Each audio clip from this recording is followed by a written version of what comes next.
Hello' everyone, আজি আমি ভিডিঅ'ত পাতিম এটা ইম্পৰ্টেণ্ট টপিক, যিহেতু তোমালোকৰ এতিয়াই বেছিভাগৰে ডাউট হৈ আছে যে তোমালোকৰ কাউন্সেলিঙৰ পাছত ছিট কেনেকৈ দিব, বা DT যি মন যায় সেইটোতে তোমালোকক ছিট দি দিব নেকি তেওঁলোকৰ মতে, বা এতিয়া যিসকলৰ পে'মেণ্টটো হোৱা নাই সেইসকলৰ কথা।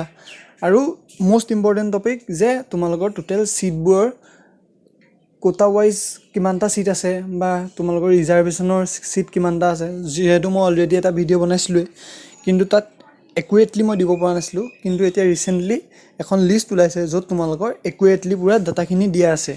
চ' এতিয়া ফাৰ্ষ্ট যদি আমি চাওঁ AECৰ, তাত তোমালোকে চিভিল ইঞ্জিনিয়াৰিঙত চাব পাৰা যে SCৰ কাৰণে টোটেল ছিট আছে 6টা, STৰ কাৰণে 9টা, ST হিলছৰ কাৰণে 4টা, তাৰপৰা ফ্ৰীডম ফাইটাৰ এই NCC এইখিনি কোটাৰ কাৰণে তোমাৰ তাত ছিট নাই।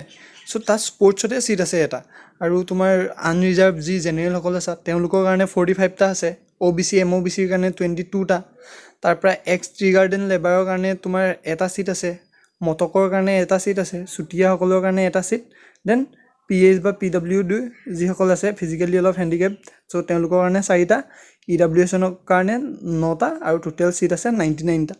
চ' এনেকৈ তোমালোকে বাকীখিনিৰ কাৰণেও ছিটটো চাবা। আৰু এটা কথা মনত ৰাখিবা যে যোনটো তোমালোকে যিবোৰ NCC কোটা আছা বা মটক কোটা আছা, সেনেকুৱা যিসকল কাষ্টৰ কোটা আছা, তেওঁলোকে যে ছিটটো সেইটো বেচিছত পাম বুলি মানে আশাটো অলপ কম কৰিবা, কাৰণ ছিটৰ ৰিজাৰ্ভেশ্যনটো বহুত কম আছে, অকল এটা ছিটেই আছে। তোমালোকৰ বহুতৰ ভিতৰত যদি 10জনৰ ছেইম কোটা থাকে আৰু যোনজনৰ ৰেংকটো অলপ ভাল থাকিব সেইজনেহে পাব, বেছি তলত থকা যেনে নাপাবা।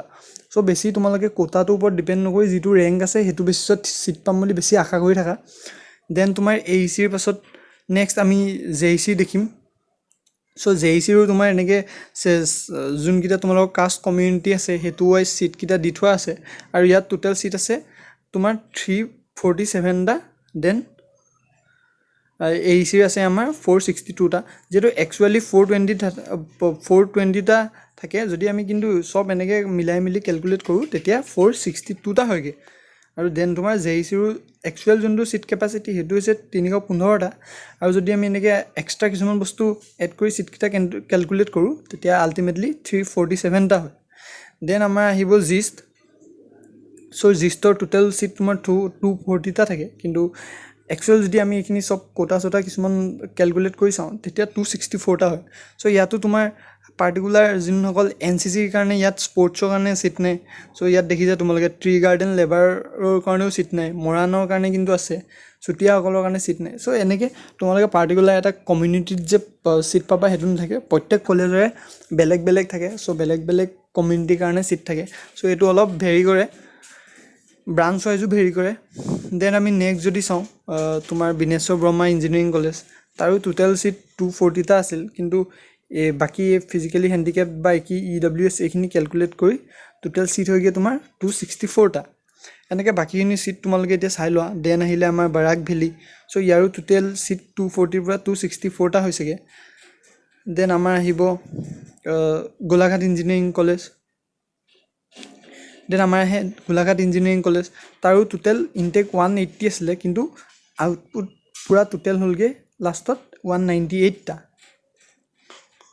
দেন তোমাৰ যোনখন আমাৰ ধেমাজি ইঞ্জিনিয়াৰিং কলেজ আছে সেই তাৰো টোটেল যোনটো ছিট আছিলে 180টা আছিলে, কিন্তু লাষ্টত যদি আমি চব কাষ্ট চাষ্ট কেলকুলেট কৰি চাওঁ তেতিয়া আমাৰ ছিট হৈ যায়গৈ 198টা। দেন সেনেকৈ তোমাৰ গুৱাহাটী ইউনিভাৰ্চিটিৰ ছিটটো অলপ কম হয়, টোটেল যদি আমি এতিয়া ছিট চাওঁ 104টাহে থাকে। চ' ইয়াত আমি মষ্ট ইম্পৰ্টেণ্ট কথাটো আজি আমি জানিব পাৰিলোঁ যে যোনটো এতিয়া ছিট নাম্বাৰটো আছে, ছিট নাম্বাৰটো অলপ ইনক্ৰিজ হ'ল আগতকৈ।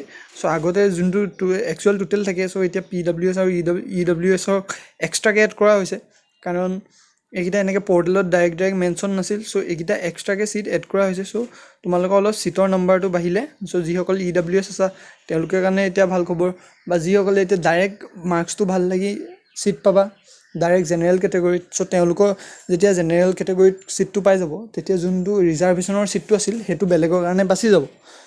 চ' সেইখিনি হ'ল ছিটৰ কথা। চ' এতিয়া আমি যদি চাওঁ ছিটটো কেনেকৈ পায়, চ' ছিটটো তোমাৰ DTয়ে ছিলেক্ট নকৰে যে তুমি ছিটটো কেনেকৈ পাবা, সেইটো ছিলেক্ট কৰিব তোমাৰ ৰেংকে। চ' তুমি প্ৰিফাৰেঞ্চ যেনেকৈ দিছা হায়াৰ অৰ্ডাৰৰ পৰা, সেইটো ৱাইজ যদি তোমাৰ ৰেংকটোৰ ভেকেঞ্চি আছে ফাৰ্ষ্টত, সেইটো বেচিছতে তুমি ছিট পাবা।